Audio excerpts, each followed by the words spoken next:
Assalamu alaikum wa rahmatullah wa barakatuh, mes frères et sœurs. Avant de commencer, abonnez-vous pour ne rien manquer de nos voyages spirituels où chaque histoire éclaire notre âme et nous rapproche d'Allah. Aujourd'hui, nous plongeons dans l'une des histoires les plus bouleversantes du Coran, Asiya, l'épouse de Pharaon. Elle vivait dans l'ombre du pouvoir absolu. Et pourtant, son cœur battait pour la lumière éterne. Son histoire n'est pas seulement celle d'une femme courageuse. C'est le miroir de ce que signifie croire avec son âme quand tout autour incite à l'abandon. As-tu déjà ressenti cet appel profond? Quand ton cœur sait ce qui est juste, même si tout ton environnement hurle le contraire. Le palais de Pharaon, prison dorée, ferme les yeux un instant, imagine le marbre étincelant sous tes pieds, des serviteurs aux gestes parfaits, des murs recouverts d'or et des banquets où chaque désir trouve sa réponse. Le monde entier semble à tes pieds. Pourtant, ton cœur, lui, étouffe dans le silence d'une prison invisible.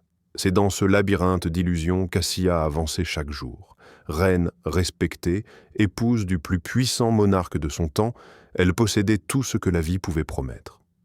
Tout, sauf la paix intérieure. Derrière chaque drapé de soie, derrière chaque éclat de diamant, résonnait en elle une question que rien ne pouvait faire taire. Est-ce vraiment cela, la véritable grandeur? Allah décrit cette scène avec des mots lourds de sens. Pharaon était hautain sur terre, ainsi que ses gens, ils ont semé la corruption. Sourate Al-Qasas 28:4. Tout scintillait autour d'Asiya, et pourtant, dans le secret de son cœur, une lumière plus pure que tous les trésors du monde commençait à naître d'eux. La rencontre avec la vérité, Moïse dans les bras. Le Nil de couler paisiblement en portant sur ses flots un secret que même les palais ne pouvaient prévoir. Un berceau, frêle esquif défiant l'immensité du destin, glissait silencieusement sous les regards aveugles des hommes, mais pas sous celui d'Asiya. Quand ses yeux rencontrèrent ce petit être abandonné aux eaux, quelque chose d'inexplicable jaillit en elle. Une lumière pure, éclatante, transperça l'épaisseur des murailles dorées. Ce n'était pas un simple enfant, c'était une mission confiée directement à son cœur. Le Coran capture ce moment d'une intensité bouleversante. Il est révélé. Et la femme de Pharaon dit « C'est un plaisir pour l'œil, pour moi et pour toi. Ne le tuez pas. Il pourrait nous être utile, ou nous pourrions l'adopter comme fils. » Et il ne pressentait des riens. Sourate Al-Qasas 28:9. Asiya sentait dans les battements fragiles du nourrisson un appel silencieux qui surpassait toutes les lois humaines. As-tu déjà ressenti cet instant où l'âme reconnaît sans l'ombre d'un doute ce qu'elle doit défendre, quitte à risquer tout ce qu'elle possède? Ce jour-là, Asiya n'a pas seulement sauvé un enfant. Elle a ouvert une brèche dans l'histoire du monde. 3. Asiya, la croyante secrète. Dans l'écrin scintillant du palais, là où les murs étouffaient la moindre vérité, Asiya portait un trésor plus précieux que tout l'or de Pharaon, sa foi en Allah. Tandis que les conspirations se tissaient dans les couloirs, tandis que les regards se méfiaient de toute faiblesse, Asiya cachait dans son cœur un amour indestructible pour l'unique. Lorsque Moïse, devenu homme, osa proclamer l'appel à l'adoration d'Allah seul, elle n'hésita pas un instant. Dans le secret des nuits glacées par la peur, ses lèvres murmuraient sans relâche « La ilaha illallah ». Swing comme une flamme que rien ni personne ne pouvait éteindre. Allah a immortalisé sa prière, lui offrant un honneur rare et éternel. Il est mentionné dans le Coran.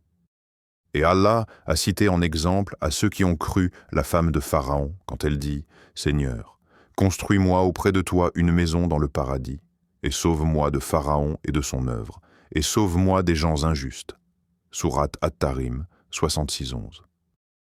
Quand tout t'incite à te soumettre aux injustices, quand ton environnement entier veut t'éteindre, sauras-tu toi aussi protéger cette lumière qui brûle en silence au fond de ton âme? 4. Le supplice et la délivrance. Le voile fut levé. Pharaon ivre de rage, découvrit la foi cachée d'Asiya. Ce qui avait été son secret devint son épreuve. Les chaînes remplaçaient les bijoux, les coups succédaient aux honneurs.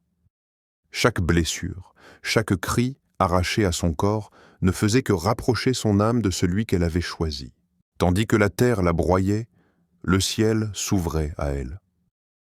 On raconte qu'au cœur du supplice, Asiya levait les yeux et voyait son véritable palais, celui qu'aucune main humaine ne pouvait édifier, resplendissant dans les jardins éternels du paradis. Son corps s'effaçait sous la douleur, mais son esprit s'élevait libre, intouchable. Pharaon pouvait tout lui prendre, sauf cette vision sublime, ce pacte d'amour scellé entre elle et son Seigneur. Comme le rappelle magnifiquement le Coran, « N'est-ce pas vers Allah que doit tendre la fin de toute chose ?» Sourate An-Najm 53-42. Lorsque l'épreuve atteint son paroxysme, que reste-t-il? Où ton regard se pose-t-il? Asiya, elle, ne regardait plus la terre. Elle avait déjà franchi les portes du ciel. Aujourd'hui, dans nos vies modernes, nous aussi nous vivons parfois dans des palais de Pharaon. Confort, distraction, vanité. Mais où est notre cœur? À qui appartient-il vraiment? Asiya n'est pas une histoire ancienne. Elle est une question vivante. Es-tu prêt à tout perdre pour ton Seigneur? Es-tu prêt à choisir la lumière quand tout semble t'enfermer dans l'ombre? Et sachez que la vie d'ici-bas n'est qu'amusement et frivolité, parure et vantardise entre vous, rivalité dans l'accroissement des richesses et des enfants. Sourate Al-Hadid 57-20. Asiya nous montre que la foi n'est pas dans ce que l'on possède. La foi est dans ce que l'on est prêt à abandonner pour Allah. Mes frères et sœurs, laissez cette histoire s'inscrire en vous. Ne vivez pas comme des rois éphémères. Vivez comme des âmes éternelles. Si cette histoire a touché ton cœur, abonne-toi et partage cette lumière autour de toi. Chaque âme est une étincelle. Ensemble, rallumons l'incendie de l'amour d'Allah. Wa assalam alaykum wa rahmatullah wa barakatuh.